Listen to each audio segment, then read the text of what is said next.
हमारे पूज्य पिताजी महाराज के गुरुदेव अनंत श्री विभूषित श्री भागवत के सचल विग्रह श्री रामानुज प्रपन्नाचार्य गुरु जी, जिनकी कृपा से पूज्य पिताजी महाराज आज पूरे विश्व में भागवत की कथाएं करते हैं, और उन्हीं की कृपा से ये दास भी कथा कर रहा है। मैंने उनका दर्शन कभी नहीं किया, मैं केवल 5 महीने का था जब वे भगवत धाम पधार गए। पूज्य पिताजी महाराज रासलीला में कृष्ण बनते थे 6-7 वर्ष की आयु में।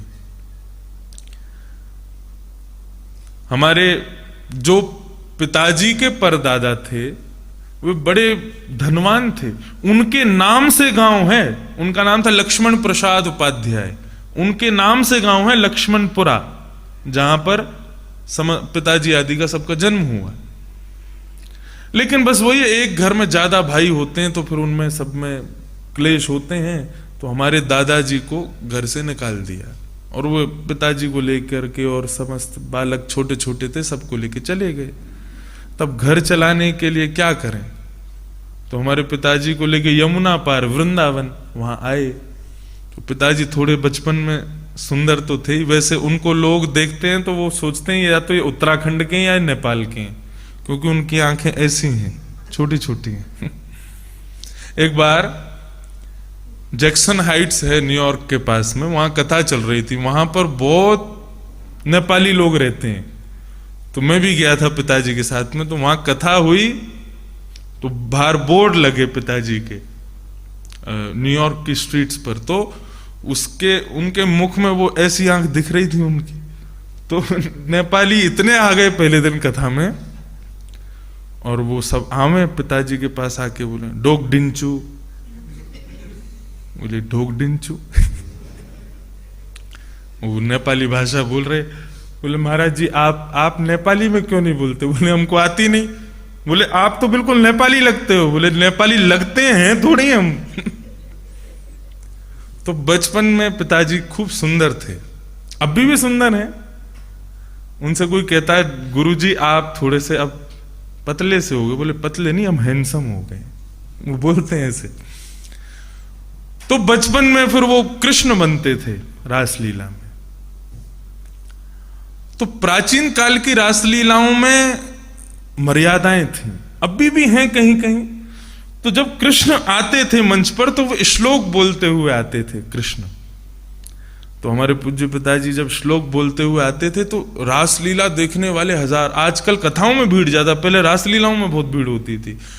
उन्हीं रासलीलाओं के लोगों के बीच में बैठे होते थे पिताजी के गुरुजी रामानुजाचार्य जी महाराज।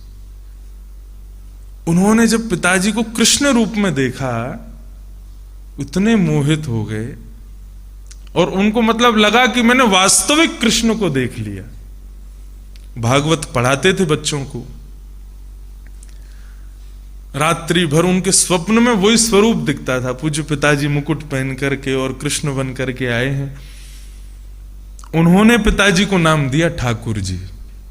बोले आप साक्षात ठाकुर जी ही हो। तो जब वे कृष्ण बनते थे तो अभी पुराना ऐसा चरित्र किसी बहुत कम लोगों को पता होगा पूज्य पिताजी का।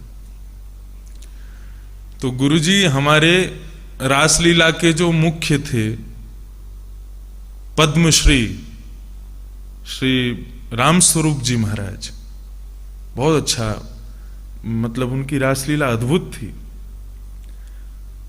तो श्री रामस्वरूप जी महाराज जी के पास उनको पद्मश्री मिला हुआ था राष्ट्रपति से। तो उनके पास गुरुजी गए और गए कि आपके यहाँ जो ये बालक कृष्ण बनता है ना, बोले हाँ इसको हमको दे दो। बोले ऐसे कैसे दे देंगे हम, हमारी पूरी रासलीला उसके भरोसे चलती है, पूरी दुनिया उसी को देखने आती है, हम कैसे दे देंगे। तब गुरुजी बोले कि हम इनके पिताजी से बोल दें, अगर वो कह दें तो। बोले वो देंगे ही नहीं, उनको पैसे की जरूरत है, इसीलिए तो ये बालक यहाँ कृष्ण बनता है। तो हमारे गुरुजी पिताजी के पास, मतलब दादाजी के पास गए, बोले कि आपको कितने पैसे की आवश्यकता है। बोले कि महाराज मेरी बड़ी बेटी का ब्याह हुआ है, 1600 रुपये खर्चे हुए, वो इसी बालक से आते हैं, उसको 80 रुपये महीने मिलते हैं पिताजी को। तो बोले मैं आपको 100 रुपये महीने दूंगा, लेकिन ये बालक मुझे दे दो। बोले आप क्या करोगे? बोले मैं बालक गोद नहीं ले रहा हूं, उसको पढ़ा लिखा करके विद्वान बनाऊंगा। आज रासलीला में कृष्ण बन रहा है क्योंकि सुंदर है, कल को बड़ा हो जाएगा, दाढ़ी मूछ आएगी तो यही कंस बनेगा। और मेरी दृष्टि इस बालक को कंस के रूप में स्वीकार नहीं कर पाएगी। मैं निरंतर इनको ठाकुर जी के रूप में ही देखना चाहता हूं। गुरु कृपा कैसी होती है? ये पहले शिष्य गुरु का रिश्ता होगा जहां गुरु ने पढ़ाने की तनख्वाह दी। तो हमारे दादाजी को तो जरूरत थी धन की बहुत, तो उन्होंने कहा ठीक है आप ले जाओ। बोले लेकिन शर्त रखो। क्या?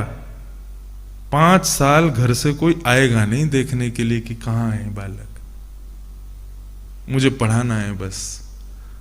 फिर वो पूज्य पिताजी को अपने साथ अपनी कक्ष में, छोटे से कक्ष में लेके आए, वहां पढ़ाते थे। सुबह सुबह पिताजी बताते हैं 4 बजे उठा के गुरुजी कंबल उड़ा देते थे। बोले संध्या वंध्या सब बाद में करना, ये अभी का समय नहीं है, ब्याह के बाद करना, अभी तुम्हारे अध्ययन ही संध्या है।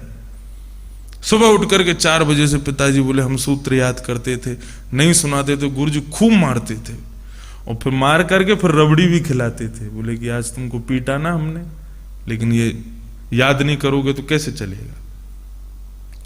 तो ऐसे कराते कराते 15 वर्ष की जब आयु हुई तब दादाजी को बुलाया। बोले अब तुम्हारा बेटा विद्वान बन गया है, अब ले जाओ इसको और कथा करो। तो पहली कथा पूज्य पिताजी ने की मुंबई में। कैसे की? पहुंच गए मुंबई, एक मंदिर में गए, वहां पर कोई सेठानी जी थे, उनसे बोले मैया हमसे कथा करनी आती, आप करा लो। बोले कथा करनी आती? अच्छा बताओ, भगवान की छाती में लात किसने मारी? पिताजी बोले भृंगी ऋषि। बोले भृंगी नहीं, भृगु ऋषि। बोले हाँ वो अभी याद नहीं है, चलो ठीक है तुम ही सुनाओ कथा। तो दूसरे दिन से कथा हुई। पिताजी बोले हमारी पहली कथा में 15 लोग आते थे, जिसमें से 10 सोते थे और 5 सुनते थे। बोले हम ही पूजन कराते थे, हम ही कथा करते थे, हम ही आरती, हम ही पाठ करते, कथा भी करते थे, पाठ भी करते थे।